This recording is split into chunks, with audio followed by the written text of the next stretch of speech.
Welcome to Babblecom 5. This is episode 7 of Crusade, The Rules of the Game. This is a really nice episode, and that sounds very sort of trite, I know, but it's nice because we go back to Babylon 5.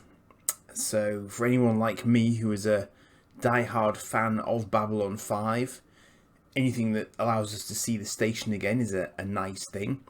And it's really the first clue that we've had that they're going to include Babylon 5 in this series, potentially as a bit of a sort of pivot point, if you like, because it makes perfect sense that you would go to Babylon 5 if you're looking for answers from alien races, because all of the alien races have representatives on Babylon 5. So it's like a one-stop shop if you're trying to find out information from any given alien race.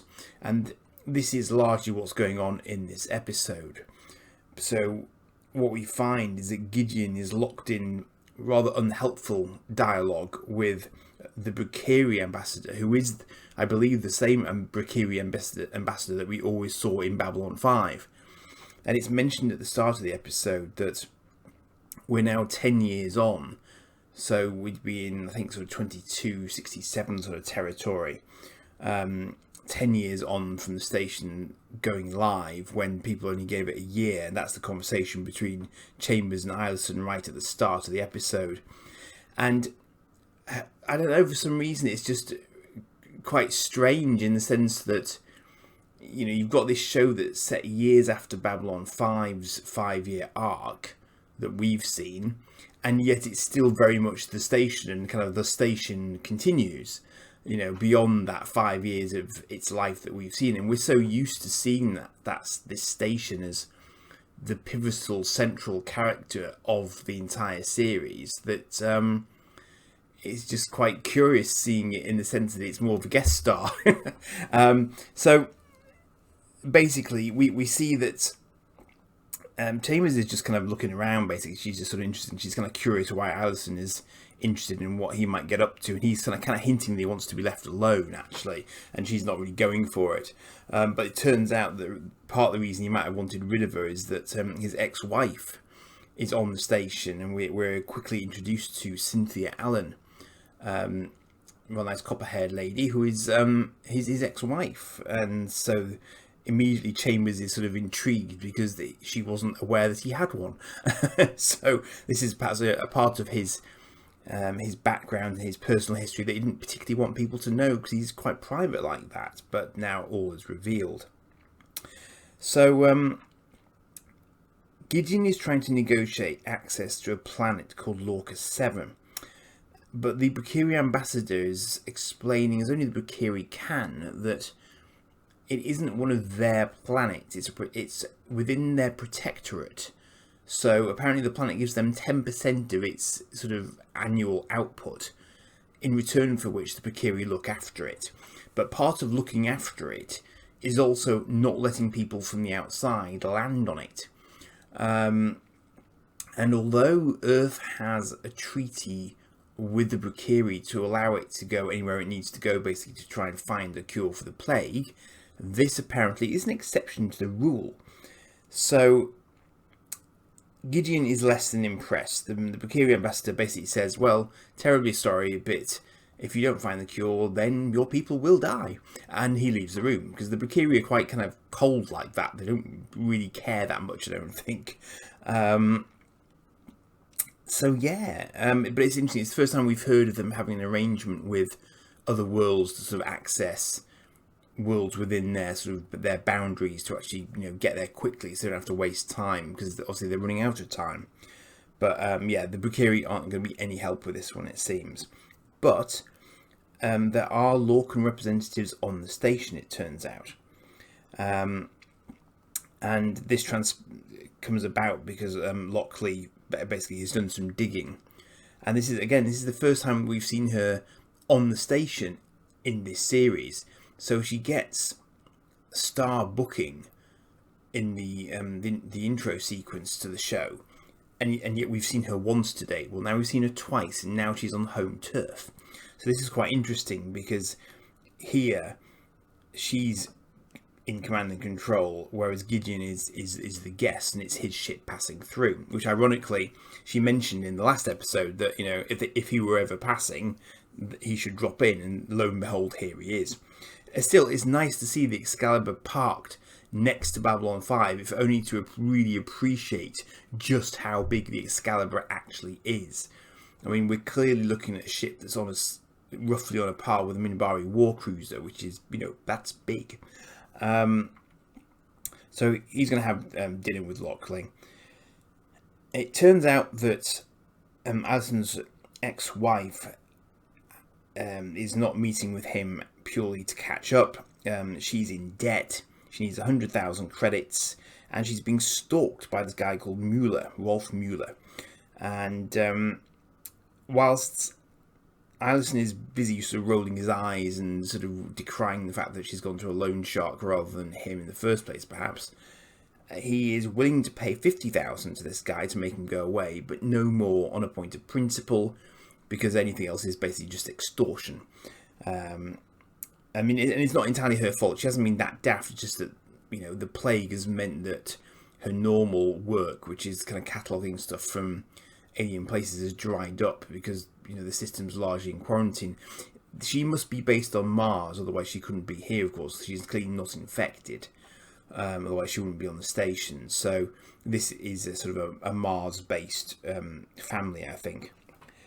And we see then that Lockley and Gideon are having a further conversation about how they might approach the Lorca 7 issue, but they're actually being spied on by the Lorcans, and they have a sort of little hover drone thing going on. Babylon 5 was quite early to the whole sort of camera drone concept, so they're being spied on, and the Lorcans who are on the station are not impressed by the fact that Gideon is clearly not going to take no for an answer, because they've got them on audio as well. So we also learn in the course of that conversation as being spied on that the Lorcans aren't native to Lorca 7. They actually settled it, it turns out, about 500 years ago, which means it's probably not linked to any sort of shadow conflict or anything like that that we know of. But we've got a race that used to exist there that's died out, however else has passed on, left behind a lot of their technology, and the Lorcans have basically moved in it and inherited it. So although they appear to be quite advanced, their tech is actually borrowed rather than being their own. So it's not actually sort of them who are the sophisticated race. So Alison takes it on himself to go and see Mr. Mueller in the establishment known as the Dark Star, which I'm pretty sure, I mean, it's a reference to a very famous film, of course, but I think we've seen that in Babylon 5 as a nightclub sort of place before. They have a very, very civil chat. He offers him the 50k. Mueller looks at him, assesses him very quickly, and basically says, "You're not going to be too much trouble for me, and you really shouldn't underestimate me. And, you know, that's not what I'm owed, so this isn't over," basically. And Alison clearly feels that it is. And then, well, things occur. So Gideon and Lockley meet with the Lorcan ambassador, who's, well, I say ambassador, it's not quite that official perhaps, but the Lorcan representatives on the station, who clearly have been decided to call themselves Most Holy. So the Most Holy has deemed them fit to have this planet, basically because they are righteous and lovely and you know, wonderfully not evil and tainted like everyone else is. So that's the reason they're saying that people can't go down to their planet, is because they would bring their sin and their, you know, sinful ways down to the planet with them, and they would therefore taint them, and then they wouldn't be most holy anymore, and then they'd be stuffed, basically. So that's why they're basically giving Gideon a fairly clear, flat no. Now it turns out that Alison's and his ex-wife's cat is in trouble. And that did make me think, actually, I wonder if pets on Earth were infected at the same time as the humans were, if it was just a human issue. Just a random thought that occurred to me. I don't know how picky the Drac plague was. But Lockley is calling some favours with Sheridan, of course, and hoping to hear back in a couple of days. And basically, Gideon then runs a move on her, a little sort of routine, sort of saying that, come out of your quarters, go amongst the people. If anyone recognizes you, I'll give you 100 credits. So she takes the bet. And so they go walkabout in civilian clothes. But unfortunately, in the meantime, the Lorcans are arming up with some very nice little red jewels that they have, which sort of embed themselves into the palm of their hand, because they've decided that the best way to stop any threat of the ship trying to visit their planet is to kill the captain of the ship and also Lockley in a sort of 2-for-1 deal. So they've taken it upon themselves to cure their problem, or potential problem, by committing murder. By themselves, so they don't get anyone else involved, which is, that's thoughtful of them. So the captain and Gideon are going walkabout. Well, both captains, I suppose. Is it Captain Lockley? Possibly. Commander, maybe. I don't know quite what her rank is, actually. I'm sort of forgetting now. But rather bizarrely, Cynthia just lets someone straight into her room on the station, despite the fact that she knows this chap who's been stalking her is on board the station. She just opens the door. Brilliant. Fortunately, it's Dr. Chambers, and Alison has assigned Dr. Chambers to look after her, basically, to keep her company while he's off doing something else. And it turns out that Max is also arming up back on the Excalibur, or at least he's getting something out of two sort of cupboards that we've not seen before that are hid behind sliding doors in his quarters.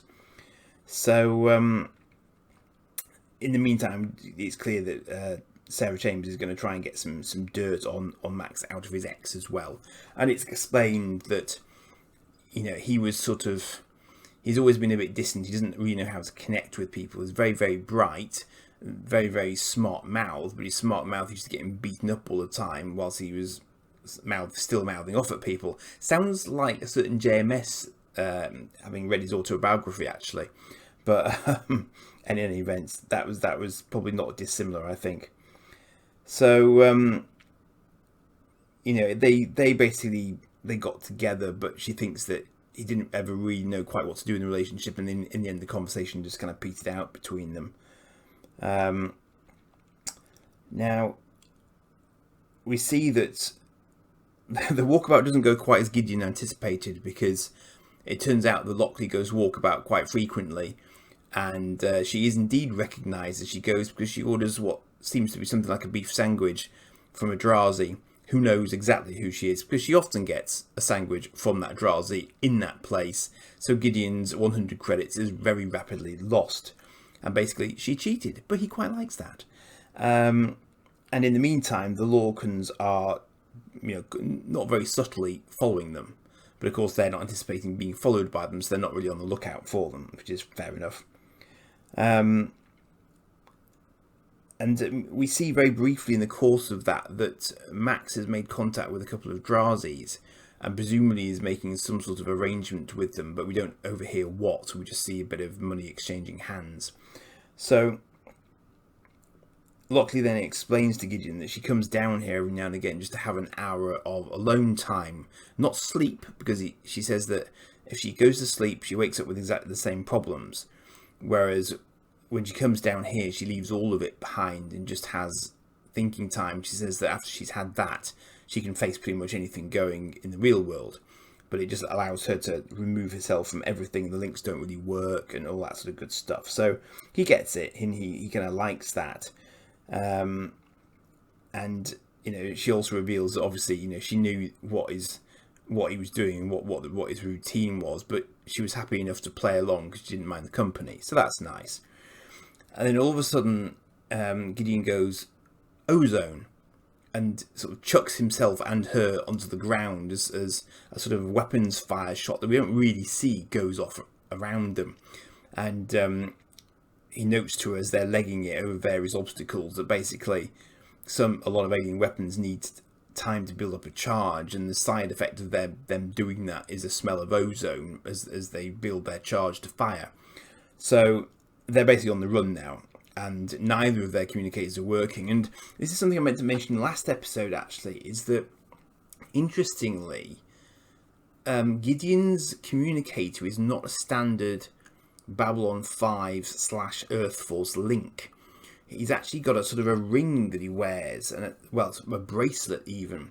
It's almost more like Blake 7. So he's actually got a sort of a bracelet on his wrist that he uses as a communicator, rather than the comm patch that they normally have on the top surface of their hand when they're in Babylon 5. But anyway, neither are working, so they're both as good as one another, as it turns out. So Sarah during these happenings, Chambers and Cynthia are having their little sort of one-to-one chat about Max, who hasn't let any of his sort of past life slip, basically. And she said that he wasn't really appreciated until he joined IPX, because once he was with IPX, his intelligence was appreciated for what it was, and there he fit in for the first time, perhaps. And he became a company man, and that probably didn't help their marriage either. So that was that. Then there's a knock on the door, and it appears to be Max, because she actually asks, "Who is it this time?" And we hear Max's voice saying Maximilian, and so of course in comes Muller, who's recorded his voice and plays it back to her in order to get access. And he pulls a PPG, a sidearm, on dear old Cynthia, who he clearly has some sort of twisted thing for, and he's suggesting that she could pay down her debt in some other way. Yeah, okay, we get it, mate. And then Dr. Chambers proceeds to slap the stuffing out of him, which is impressive. But she's a very, very tall lady. I've noticed this before, and she can clearly handle herself. I don't know what sort of training she's had, but she did she did say to Alison earlier in the episode that she could handle herself if need be, and so she proves here. So she disarms him, and he takes himself out. Now, I've no idea where station security are in all of this, because he's now committed quite a clear assault type offence. So you'd think they could have called in station security, but that doesn't appear to have happened. In the meantime, the Gideon and Lockley are still running around the place, dodging high ozone blasts from the aliens, who they say have lots of enthusiasm but not so much accuracy. So basically they ain't pros, so they get that. And it turns out that they realise they're being sort of moved towards the hull, which would leave them without room to manoeuvre and even further away from help than they currently are. So they decided that they've got to sort of face them here, basically, before they run out of other options. And it turns out that Lockley appears to have been separated from Gideon, and she leads them towards a tripwire. But it turns out that the tripwire isn't the trap. The trap is that the tripwire is avoided, and they have to go back in the opposite direction. And Gideon is in the opposite direction, hiding in the rafters, swings down, manages to find a convenient metal club with which to beat the stuffing out of the aliens, with Lockley also beating the stuffing out of the aliens herself. And so the day is won, despite the glowing red gems of doom in their palms. So that's all good. And between them and Muller getting clobbered by the two Drazi we saw earlier, there's a whole lot of clobbering going on in this episode. So, as it turns out, Muller was right about Max in the sense that Max is not a killer. However, Max does have access to some really, really old weapons. And he shows Muller one that he's picked up on the rim on a sort of deep range mission. And he's not quite sure what it was originally used for, but he supposes that it was for prison transfers. And it launches a unbreakable ring that latches itself onto Muller's neck. And he fires a second one onto a girder down the corridor and proceeds to detonate it, which takes a slice out of the girder. So Muller is left under no illusions about what is going to happen if it detonates, or if he fiddles with it too much whilst it's around his neck. And Alison goes on to very politely explain that he's going to hold on to a device and give one to Cynthia, which, if he gets in proximity of, it's going to blow the device, basically. And equally, if it's triggered remotely, it will blow the device on his neck. So he says that he's absolutely right. He's not a killer, but he won't kill him. He will kill himself if he gets too close to them or if he messes with them, basically. So in this way, albeit in a very, very convoluted fashion, Allison does eventually, presumably, only pay the 50,000 if he still makes good on that. And the guy hopefully then stays away. But the guy is still pretty bizarre because it's not really made clear exactly why he's gone to quite so much trouble. Because he's followed her from planet to planet and, onto Babylon 5. It's quite bizarre. Because you think that would be quite an expensive thing to do, just to stalk someone. But anyway, leaving that aside, incidentally, one of the reasons that Allison has decided to take him on in this fashion is that he kidnapped his cat.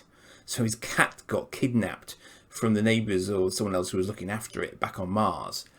And basically the life of the cat was threatened in order to try and get the extra 50k from Allison. This did not help the situation, clearly. And Allison requires that the cat be washed and groomed before it is returned because he doesn't know where Mr. Kitty has been. So that's kind of deeply bizarre. And it was interesting because Mr. Kitty is then returned at the end of the episode unharmed and washed, which is nice. But it did make me think of something in JMS's autobiography because he moved around a ridiculous amount because of his dad when he was young. But he used to try and find stray cats. And at one point he also goes to immense lengths to actually rescue one. And it did make me think of JMS's cat. And it turns out that a picture of the cat that Cynthia gives to Allison right in the last moments of the episode is actually JMS's cat, who he ended up with, called Mr. Kitty. Which I thought was lovely. And it wasn't a detail I'd remembered from this episode at all. But it meant more to me now because I know how much he likes cats. And apparently this cat was with him from sort of the 1980s through to, I think it was, I'm just checking, May 17th, 1999, and he's now chasing star mice, bless. But I just thought that was really lovely because I immediately, it was literally just seconds after I'd had that thought process that I then saw that the JMS had actually mentioned his cat on one of the stills on the credits sequence at the end of the episode. So I thought that was really nice. So anyway, meanwhile, there is obviously an important relationship development point that I'm missing here, which is that Lockley and Gideon are very, very adrenaline fueled and blah blah blah and dirty after their little adventure with the Lorcans. And Tracy Scoggins then becomes Tracy Snoggings, and they decide they're going to conserve water by having a shower together, which is very considerate of them, on station resources and all that good stuff. So basically, they have it away. We don't see that much because this is sort of late 90s. Sort of it's not like Game of Thrones, so don't get too excited. But it's also just a touch on the cheesy side as well, but it is what it is, and we get the idea basically. So the interesting thing after that is that the Lorcans who are on the station turn out to have been trading in artifacts that they were getting from their homeworld. So the Lorcan higher ups are actually not impressed with them at all. So they are actually going to allow the Excalibur to, well, not itself to land, but to send people down to their planet, but not for the reasons you might think, because basically they're still saying that Earth people will be contaminants and unclean and all that sort of good stuff, but it will be a test of their own purity and their own faith and their own godliness and the most holy, that they not be contaminated by their presence. So it's going to be, they're going to use them as a test, basically, of their own purity and their own godliness. So on that basis, they are going to let them go down. So in a bizarre roundabout way, the whole scenario has actually led to Gideon getting what he wanted. And then Gideon and Lockley do have a little sort of chat about, obviously, their sort of liaison. And both acknowledge that neither of them are really in a sort of position in their careers where they can afford to be kind of based together and having a serious long-term relationship, but then they're not necessarily completely ruling out having some sort of relationship. So this presumably is going to be part of the show going forwards, or would have been had it kept going, because as I say, she's in the credits, so you would have expected to see quite a lot of her. How that would have worked with her and Command of Babylon 5, I have no idea. So I'm not entirely sure what the crack was there. So maybe she just needed to get top billing for some reason. I don't know. But anyway, so that is the setup for them having some sort of relationship going on. But the episode closes on Alison in his quarters getting a package, which is the photo of Mr. Kitty, just as a sort of keepsake, because it turned out that Mr. Kitty was originally his to start with. So Cynthia actually sort of got the relationship with Mr. Kitty off the back of her relationship with Alison, rather than the other way round. So that was kind of where that sort of came from. That's why he was willing to go to great lengths to make damn sure that nothing happened to the cat. And again, that was one of the weird things that the guy seemed to know a lot about. He knew huge amounts of detail about their lives, and possibly even about Alison before he'd even met him. So it's all quite curious in that sense. But what I really like about this episode is that because it has Babylon 5 in it, and yet Babylon 5 isn't, sort of critical to it in the sense that it could have been anywhere else, but it just feels so much more like, I don't even know why this should be necessarily, but it just felt like it made Crusade far more of the Babylon 5 universe, simply by virtue of seeing it parked up next to Babylon 5 and seeing it leave Babylon 5 at the end of the episode. And obviously, Lockley being there. We didn't see anyone else who we're familiar with from Babylon 5, mind you, but it is a big station after all. So that's kind of, I kind of get that. And we are some time after the original series as well. It probably would have taken a lot to get other people back and so on. But, all the sets are exactly as you would expect them to be. All the hustle and bustle is there. And that was always something that Babylon 5 pulled off really convincingly, in the sense that it always felt like it was a living place. They always had a lot of extras in the background. A lot of the different races were represented at any given point in time. So we see Narn here, we see Minbari, we see Bakiri, we see Drazi. All the usual suspects are round and about the place, and they probably made up that many people just for this episode. So, fair dues to them. It does feel like an episode of Crusade on Babylon 5, but not for any contrived reason. It just kind of works as it is. And of course, it is something that we are, well, I say we, fans of Babylon 5 will have appreciated. And to be honest, I don't think I even massively remember this episode. I mean, the idea of having a thing round your neck that does something nasty to you if you fiddle with it and that sort of thing. I mean, that's got to be a trope these days, surely. I mean, that was in Deadpool 2. It's a classic sort of thing. Don't play with this or it will blow your head off kind of trope. So it was kind of funny to see that in this episode. But then I thought, well, who am I to say it didn't first appear here? I don't know. But yeah, it was a well executed one, and we get a little bit more sort of Alison backstory. We get Gideon and Lockley being a little bit cheesy, but by the same token, and this is the other funny thing, is that Lockley was only in one season of Babylon 5 and some of the movies, so we don't really get much chance to get to know her as a character. And actually, I think the way she was played in this episode, she was almost more relaxed than she was in Babylon 5. Maybe for that very reason, that she's done the sort of getting to know you bit. And she was in the previous episode as well.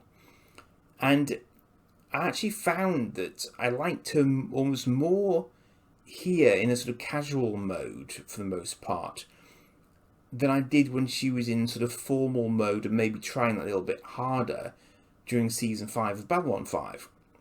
So I actually quite like this episode for that, because I don't dislike the character. I just think that we just didn't get to see very much of her.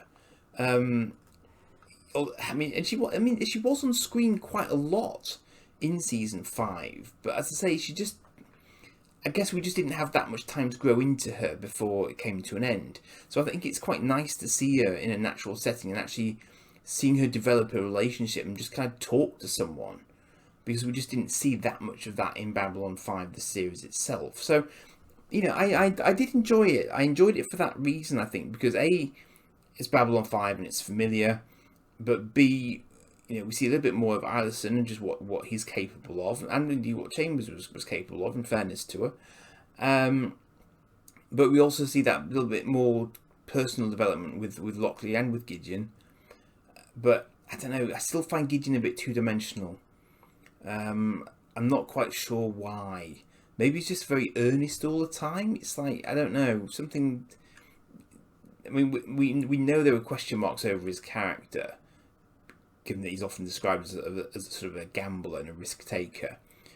But I don't know. I can't quite warm to him yet. I'm not quite sure why. But he's definitely got some good traits. But he just seems a little bit fast and loose for my taste. I don't know.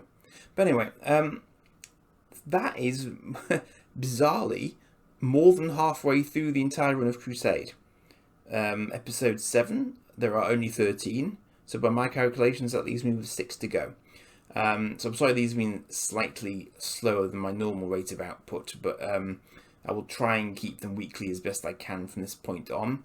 Do like and subscribe as ever, and I will see you for the next one in due course. Cheers for now.